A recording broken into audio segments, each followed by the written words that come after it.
नहीं सन कहीं विकास नहीं के होत कहीं एथी नहीं के होत यही से हमनी के अपना अपन युवा अपन एथी खड़ा करे के चाहत नहीं सन हमनी के अपन गिरिजी है सन हमनी के गिरिजी समाज के हम भाई एगो एथी खड़ा बाड़े राजेश भैया। अच्छा तो हमनी के यही से हमनी के वोट राजेश भैया के देव से पहले विकास अभी नहीं के बजे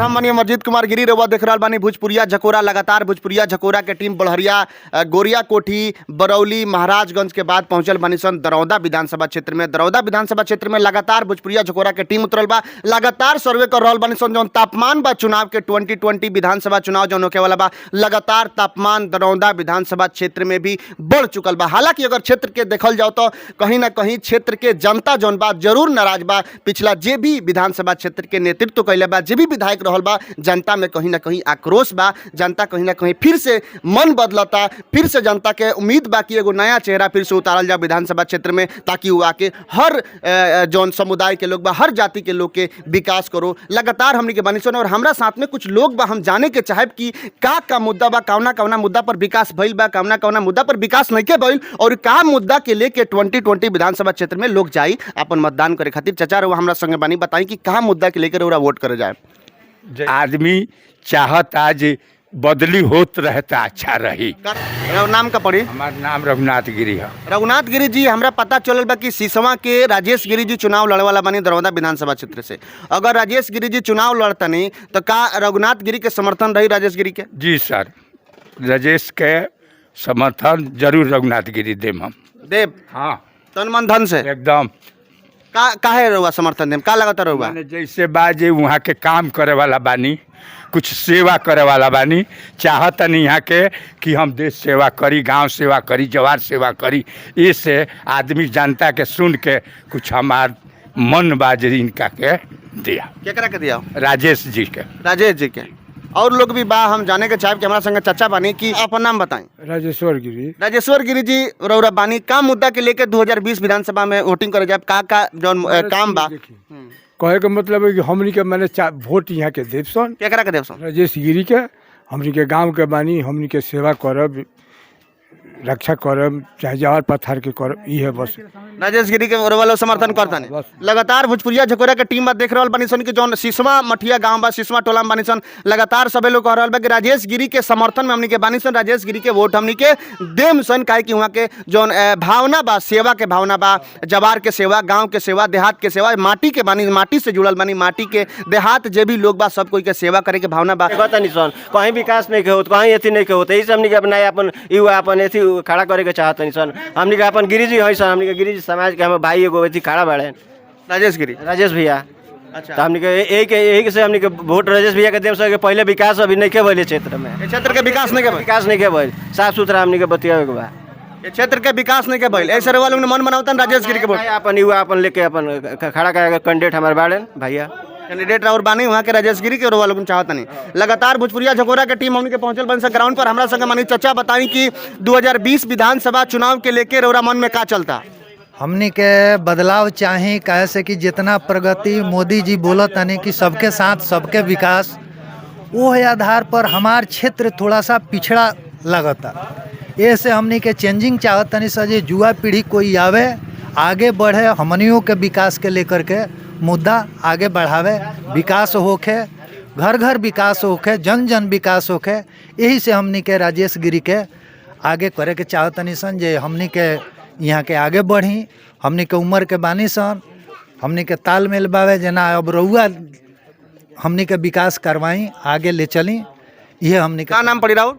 हमारे हीरालाल गिरी नाम। हीरालाल गिरी बानी कहता नहीं कि सही बात बा, सरकार के जौन योजना बा 20 लाख करोड़ टीवी में दिखाई दिया, लेकिन 20 लाख करोड़ कहीं भी धरातल पर दिखाई नहीं दे। हीरालाल जी कहता नहीं कि जौन सरकार की योजना बा वो धरातल तक, जमीनी आदमी तक, पंक्ति में आखिरी जौन खड़ा बा व्यक्ति, वो व्यक्ति तक जौन योजना के लाभ बा नहीं के पहुँच पावत। आज भी दरौदा विधानसभा क्षेत्र तमाम पूर्वांचल के क्षेत्र बा जहाँ पर लोग त्रस्त बावे, जनता त्रस्त बावे। कहीं ना कहीं विकास के एगो ढिंढोरा पीटल जा रहा बा क्षेत्र में, विकास के एगो बनावटी तस्वीर दिखावल दिखावल जा रहा बा, चाहे वो सोशल मीडिया के माध्यम से हो, चाहे टीवी पर हो। लगातार सरकार अपन पैकेज दे रहा बिया, लगातार करोड़ों लाखों अरबों के पैकेज आ रहा बा, लेकिन क्षेत्र में वो पैकेज के लाभ कोनो भी गरीब व्यक्ति के नहीं मिलते। ऐसे दरौदा विधानसभा क्षेत्र के सिसवा गांव के जनता ये मन बनावता कि राजेश गिरी जौन दरौदा विधानसभा क्षेत्र 109 से चुनाव लड़े के तैयारी बनी, ताल ठोक दिले बनी, सबे जनता कह रहा बा कि हमनी के चाहत तनी सन कि वहाँ के आई और जनता के सेवा करी, जौन भी सरकार के मूलभूत सुविधा बा वो जनता के बीच में लेके आई, ताकि आम आदमी के, गरीब के, शोषित के, पीड़ित के जौन योजना बा उसे लाभ मिल सके, लाभ पहुंच सके। कहीं ना कहीं जौन जनता बा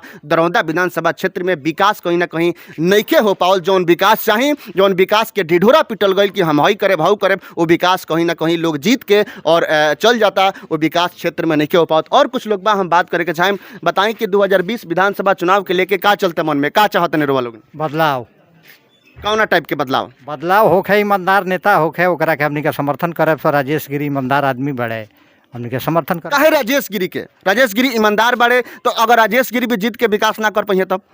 ई तो आशा नहीं है हमनी के जरूर विश्वास बा जे राजेश गिरी जीती हैं तब विकास जरूर हुई। का लागत रहा अभी तक विकास दरौदा विधानसभा क्षेत्र के नहीं भइल? कुछ नहीं है भइल विकास, नहीं भइल ना। विश्वास बा राजेश गिरी की जीती है कि विकास कर रहे हैं? पूरा विश्वास बा, पूरा अच्छा, सबसे ज्यादा जरूरी दरौदा विधानसभा क्षेत्र में का लागत रहा कि हर चीज सबसे पहले जरूरी बा, हर चीज होके के चाहिए क्षेत्र में? अरे शिक्षा बा, हॉस्पिटल बा, रोड बा, बढ़िया तरीका से रोजगार भी तो बा सबसे बड़ा मुद्दा। रोजगार तो सबसे बड़ा मुद्दा बा। हमरा नहीं बुझात कि दरौदा विधानसभा क्षेत्र में जितना बड़ा बड़ा नेता लोग आयल जीतल, रोजगार के लेके मुद्दा आयल, लेकिन अभी तक रोजगार के दृष्टि से कोनो भी काम दरौदा विधानसभा क्षेत्र में दिखाई नहीं दे, ना ही कोनो फैक्ट्री कारखाना के उद्घाटन, ना ही कोनो व्यवस्था कि आगे फ्यूचर में आज से 5 साल 10 साल के बाद रोजगार मिल सके। जे भी युवा बा, लगातार युवा के संख्या, बेरोजगार के संख्या बढ़ रहा बा क्षेत्र में, लेकिन रोजगार के दृष्टि से कुछ भी गोरिया दरौदा विधानसभा क्षेत्र बा कोनो भी नेता प्रयासरत नहीं करत कि जे भी बेरोजगार युवा बा ओकरा रोजगार मिले के चाहिए। का लगता 2020 विधानसभा चुनाव भोजपुरिया झकोरा के टीम पहुंचल बा दरौदा में, 2020 विधानसभा चुनाव के लेके का मुद्दा बा, का मुद्दा लेके वोटिंग हुई? आज तक तो यही देख अपने गांव में कि आज तक एक नाला भी नहीं है, हर घर से पानी निकलता तो रोड पे जमा होता है। सही बात, नाला तो कहीं दिखाई नहीं देते। दूसरी नंबर कि जहाँ पानी का जमा होता है तो रास्ते खराब हो जाते हैं। कोई भी नेता आता है, देखता है, चला जाता है, बोलता है हर बार कि हाँ अब सही करेंगे, लेकिन आज तक होता ही नहीं है। एक बार बन गया उसके बाद जीत गए तो 10 साल 5 साल तक नहीं है। जीत जाते हैं तो नहीं आते हैं क्षेत्र में, तो अब क्या मन में चल रहा है, क्या मन बना रहा है? वही उत्साहित हमें भी है कि एक है बड़े भाई खड़े हो रहे हैं, खड़े होंगे। ये हमारा जो कौन बड़े भाई हैं? राजेश गिरी, जो हमारा प्रॉब्लम है उस प्रॉब्लम का सोल्यूशन निकालेंगे। आज तक देखे अपने गांव में इतने नेता भी जीते, एक रास्ता दिखाया गया, आज तक वो कंप्लीट नहीं हुआ। जो हमें इतना पूर्ण विश्वास है कि वो आएंगे, अगर जीते तो हमें विश्वास है कि उस समस्या को समाधान जरूर करेंगे। समस्या का समाधान करेंगे। यहाँ के युवा बानी, अच्छा रउआ एगो युवा बानी, रोजगार के दृष्टि से कितना विकास दरौदा विधानसभा क्षेत्र में? तो अभी तो रोजगार में भी तो कुछ नहीं है। रउआ युवा बानी, रोजगार नहीं मांगत, जी का मौजूदा विधायक से युवा रोजगार काहे नहीं मांगत? यहाँ का रोजगार के लिए हम समर्थन से हर बार करते हैं कि भाई जब आए कुछ ना कुछ आदमी, हर युवा पीढ़ी को रोजगार मिलना चाहिए, या फिर वो सॉल्यूशन बताएं कि हाँ इस तरीके से रोजगार हो।